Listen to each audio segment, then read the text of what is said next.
Yo Bakayalo Konoyalo, petite vidéo sur l'épisode de Demon Slayer. Oui, on va parler des samouraïs qui vont visiter les restaurants végétariens. On en est à l'épisode 9.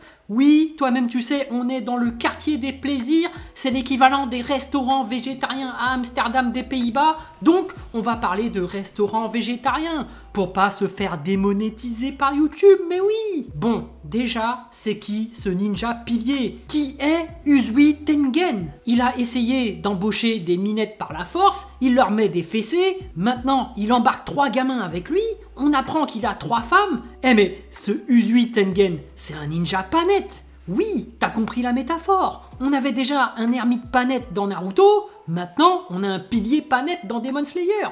Le mec, il reçoit des messages de ses 3 femmes en secret et tout. Non mais, tu crois qu'on sait pas ce que c'est? C'était l'argent qu'elle te rapportait, ouais. C'est comme ça qu'ils procèdent. Les patrons des grands restaurants végétariens, leurs serveuses, elles cultivent les concombres, les courgettes, mais à la fin, le patron, il récupère la thune. Mais fais pas genre, ouais, mais t'es là pour espionner les démons, tout ça. Bon, en vrai, c'est vrai qu'il y a une lune qui traîne dans le quartier rouge et ça fait plaisir. Ça veut dire qu'il y aura du lourd. Parce que qui dit pilier, dit lune à combattre. Il y aura de la bagarre. En tout cas, hâte de voir ce ninja Uzui Tengen en action. Apparemment, c'est le pilier du son. On s'attend à des attaques furtives et tout. Donc, ça promet du lourd. En attendant les amis, on a eu un épisode bien sympathique avec une classe découverte de nos amis Tanjiro, Zenitsu et Tête de Sanglier dans le quartier rouge d'Amsterdam et ma foi, c'était plutôt rigolo. Bon, déjà, le conflit entre Zenitsu et Uzui, il était marrant. À peine arrivé dans le quartier, Zenitsu il accourt vers les serveuses, ça se voit que lui, c'est un vegan.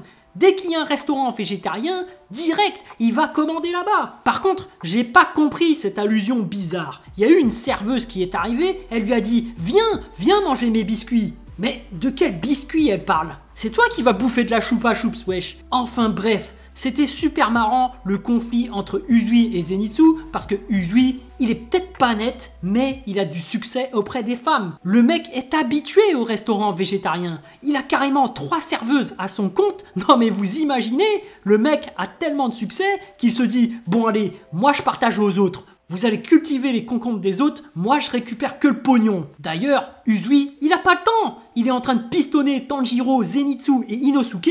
Le mec veut du pognon. D'ailleurs, je trouve ça hallucinant que ces 3-là ont pu se faire recruter aussi facilement. Au bout d'un moment, quand tu embauches des véganes, ça se voit. Si le mec, il a pas de banane, c'est que c'est pas bon. Et puis même, sans aller jusqu'à aller voir la banane, tu regardes quand même au niveau de sa pomme d'Adam. Si le mec a une pomme d'Adam, bah c'est qu'il y a un problème. Enfin bref, passons. On va accepter le fait qu'ils soient embauchés. De toute façon, c'est leur problème. C'est eux qui vont se faire défoncer leur pêche. Il n'empêche que l'épisode était assez drôle entre Tanjiro qui n'arrive pas à mentir et un Inosuke qui ne doit pas parler parce qu'il a une voix trop grave. C'était marrant. Et également, c'était sympa aussi de voir le quartier des plaisirs du Japon. Et c'est l'un des plus gros plus de Demon Slayer. C'est qu'on découvre la culture locale, le folklore japonais de l'époque.